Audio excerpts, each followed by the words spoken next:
It's sort of tough to imagine it now, but there was a time when the majority of phones that were released featured physical keyboards. Throughout the 2000s, we saw a barrage of phones that tried to bridge the gap between the phone and mobile computing experience, thanks in part to their physical keyboards. But nowadays, we sort of have declined when it comes to these physical keyboards in our smartphones, as the trend has gone to that all-screen form factor. Despite that, we still come across a phone with a physical keyboard. It's a delightful thing to experience because they're so rare nowadays, but devices like the BlackBerry Key 1 shows us that consumers still want physical keyboards. But for all the phones that delivered fantastic messaging experience, thanks in part to their keyboards, we had an equal amount of terrible ones as well. Time is money, so it's even worse when it's a lengthy process typing something up. So in this video, we're going to look at 10 phones with terribly designed physical keyboards. So in no particular order, here's what made the list. So the first phone here guaranteed itself onto the list because of its unconventional style and terrible physical keyboard. It's the LG DoublePlay, and it has a very unorthodox design. It tries to mash up several different things into one, and the keyboard just turns out to be a mess. Not only does it feature two displays, but the bottom screen splits the keyboard in half. You'd think that the split style would actually make for a better overall typing experience, but that's hardly the case using the LG DoublePlay. Seeing that the second screen occupies a bunch of space, it limits the overall size of the keys on the keyboard. It didn't help either that the buttons were stiff, often requiring firm presses in order to respond. So when you add up all of those characteristics, it definitely didn't do anything to improve the experience. Palm's first entrance onto this list begins with the Centro, which was released back in the fall of 2017, just a little after the original iPhone arrived on the scene. Of course, Palm had a solid reputation, especially its keyboards, but when they released the Centro, it signaled a new design philosophy for the company. Unlike the previous Palm devices released by the company, the Centro was geared for the tweener crowd. So while the keyboard itself featured a distinctive layout that most Palm users were accustomed to using,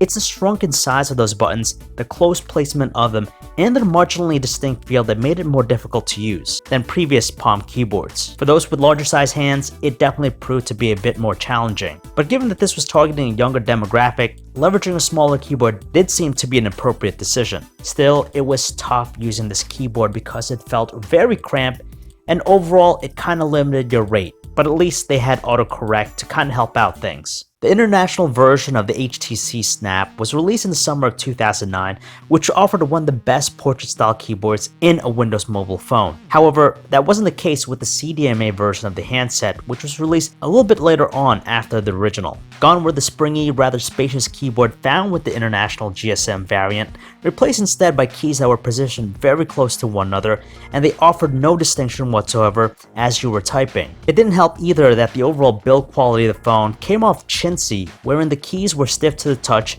and it didn't offer the same springy response as the GSM version. When it comes to Windows mobile phones with portrait QWERTY keyboards, this had to have been one of the worst. Unfortunately for the Sprint users here, they were left to accept this form of input. Released back in the fall of 2008, the Verizon Wireless Razzle featured a very interesting design with its swivel keyboard. Classified as a quick messaging device that capitalized on the text messaging trend that dominated most of the mid and late 2000s, the Razzle did quite the opposite when it comes to being a messaging phone. First of all, it sported this unorthodox swiveling portrait-style keyboard that allowed users to switch from messaging to all-out media playback. Making matters worse, the keyboard was tilted on an odd angle, making it tough to see the display straight on unless you tilt the phone away from you. There's nothing wrong with experimenting using slightly different designs, but when it results in an impractical way of typing, it's just not worth pursuing. Motorola was rapidly becoming a force to be reckoned with in the Android landscape by the time 2010 came around,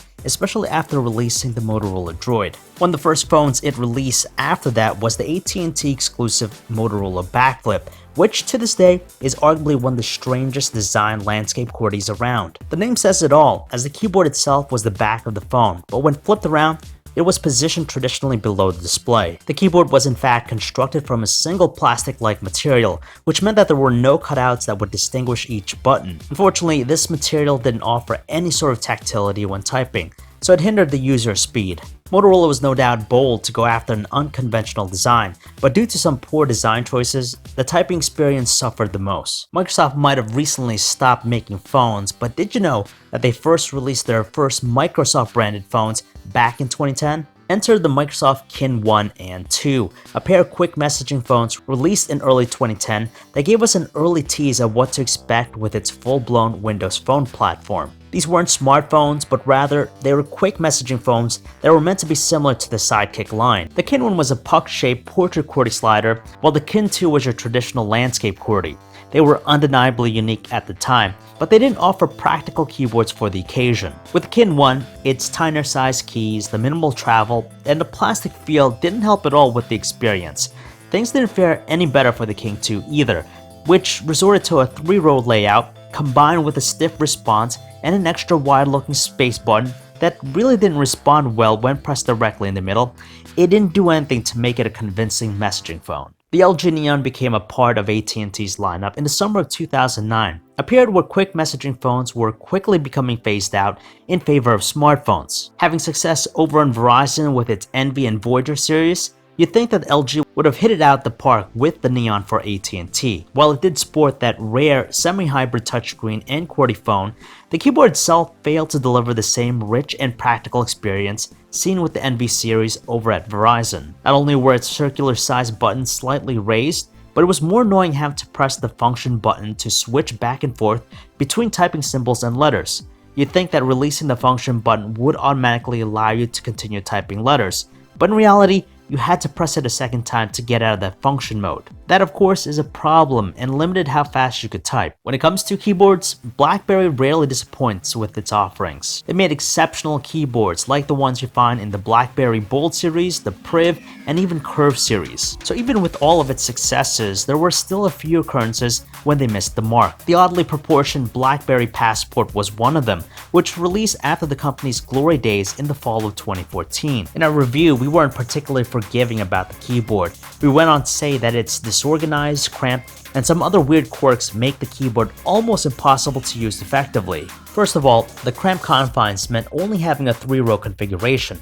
Other quirks include the lack of a dedicated area for numbers or symbols, the backspace button acting as the delete function instead, and there's no shift key. Those are just some of the glaring deficiencies with this keyboard, and it's exactly why the Passport made this list. Making its first appearance on our list here, Samsung's no stranger when it comes to phones with physical keyboards.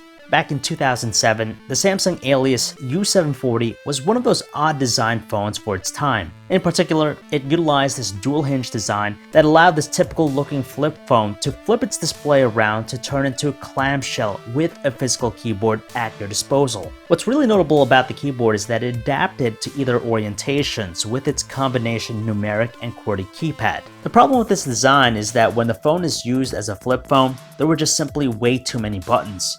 While alternatively, in clamshell mode, buttons are too tiny to get into good rhythm with typing. Worse yet, the keyboard's layout was just such a strain to the eyes because letters and numbers were facing in different directions. Palm's history has been a rocky one, having dominated the scene early on in the 2000s, only to relinquish its grab as BlackBerry and Microsoft's mobile smartphone platforms became increasingly popular.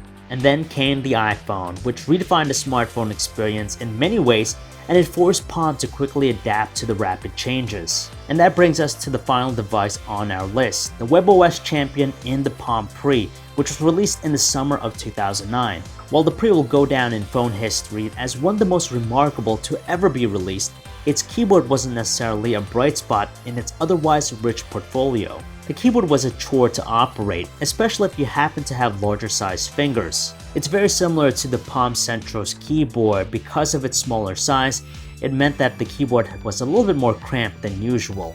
In addition, the keys here with the Pre were shallower than that of the Centro, offering only a smidgen of distinction when you run your fingers over them.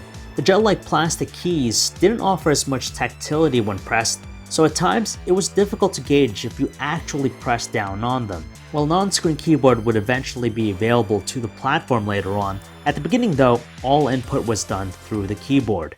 And that's about it for this list. I know there's a ton of other phones I probably didn't mention. If you guys want to mention them in the comments below, I'll definitely check them out. So if you guys want to learn more about any of the phones I talked about in this video, you can check out our website, PhoneArena.com. This is John V, signing off.